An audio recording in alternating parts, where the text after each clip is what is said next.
Sinaya NETANYAHU, who will speak about the climate intersectoral perspective under economic uncertainties. Sinaya? Thank you. Good afternoon, and thank you for inviting me to share my perspective in relation to green opportunities in the area of climate change and environmental degradation. I'd like to speak today about connecting the dots and closing the gaps in relation to climate intersectoral perspective under economic uncertainties. Climate change and environmental challenges, as they are understood and recognized today, are not independent fields that can be dealt separately from the rest of our economies, neither locally nor globally. In order to be able to reach climate and environmental goals effectively, it is necessary to collaborate and cooperate between all sectors in our economies. Intersectoral engagement is not only necessary in order to be able to cultivate the benefits associated with synergies that are likely to result from collaboration across our economy, but also it is critical and necessary condition, a condition which is in its absence, we are not likely to reach the 2030 goals of the Paris Agreement or the Sustainable Development Goals or any other long-term agenda for 2050. The EU Green Deal reflects this understanding. It demonstrates the critical involvement of many sectors in the European economy: the economic ministries, the finance, the energy, transportation, agriculture, environment, ecology, building, and planning. Connecting the dots and closing the gaps imply realizing the importance of interministerial work. It is critical to align and harmonize all the building blocks that can lead to a green and healthy future. Therefore, we need all government bodies to coordinate action. For example, in the economic and finance sectors, we must bring on board the tax authority if we want to examine the impact of carbon taxes. We need to create effective and optimal incentive schemes for innovation and for adaptation of new technologies in entrepreneurship. We must identify needed reforms that may be required in certain sectors of our economies. We also want to ensure that legislation, regulation, and standardization are being taken care of in due time and with the appropriate public collaboration. Policies must be defined to avoid creation of contradicting measures among sectors. Policies must also ensure that no one and no geographic place are left behind. Implementation must be swift. Enforcement, monitoring, assessment, and re-evaluation tools, mechanisms, and resources need to be provided. We operate under economic uncertainty that is changing changing shape and nature periodically, but insert also noise and perhaps even has a great impact on people's perception and attitude toward risk. The COVID-19 has increased the number of vulnerable people, affecting not only the physical and mental health, but also, or perhaps also turning people more risk-averse.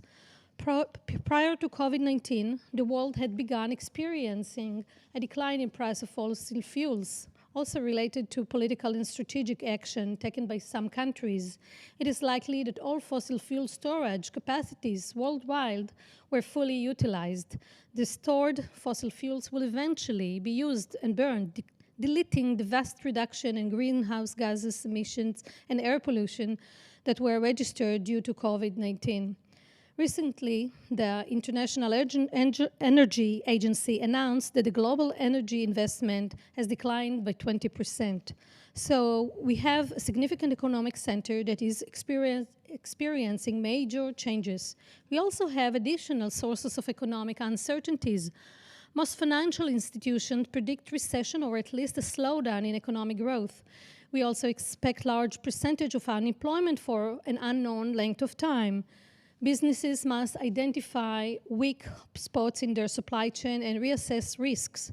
We unfortunately also expect that businesses may go out of business, leaving not only financial debts, but perhaps also environmental debts in the shape of contaminated soil, etc. Finally, financial markets may remain sensitive with the upcoming winter season in the northern hemisphere and also with the US presidential elections. These economic uncertainties, challenges are going to make our work difficult. Furthermore, environmental resources and health statistics are further telling us that we operate under significant constraint. For example, 50% of global GDP is related to nature, or between 1970 to 2017, the annual global extraction of material triples, or that 25% of issues related to exposure of health issues are related to exposure of environmental health. These statistics demonstrate that our interdependencies of our economies with the physical nature and public health. This is why here in Israel we must also take a careful attention on how we design our current economy, industry and energy production. The consequences of the decision taken today will be carried by the babies that are born today. I guess I stop here because of short of time. Exactly. Okay, I wanted to give some example from the energy sector, but maybe I can include it in my response to your question. Thank you very much, Sinaya. In 1 minute, please, just because we're so much out of time. How can a shared international climate agenda for Israel strengthen green resilience? Okay.